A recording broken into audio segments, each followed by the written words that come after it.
Hola, buenos días. Hoy quisiera comenzar con la frase motivadora del día. Un viaje de 10.000 kilómetros empieza con un solo paso.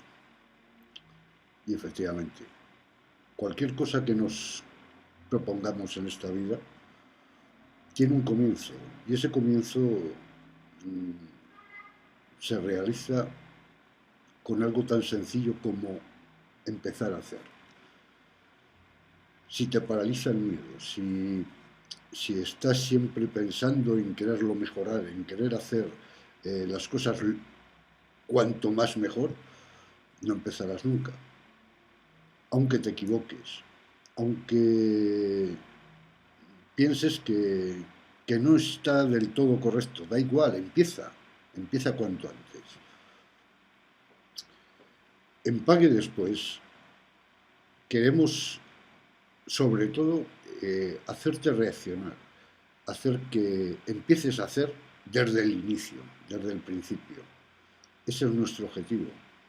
Así que si de verdad te quieres unir a nuestro grupo, empieza por dar el primer paso.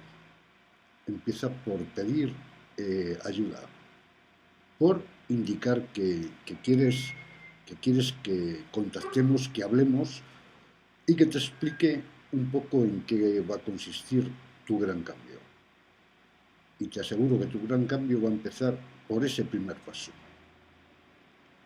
El libro que estoy escribiendo se titula, por eso, Kilómetro Cero, porque el kilómetro cero es el inicio de algo importante en tu vida.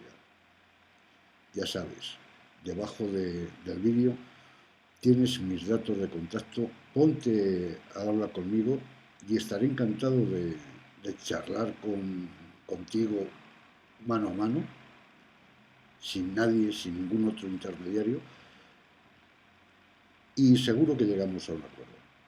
Venga, nos vemos en el siguiente vídeo. Gracias.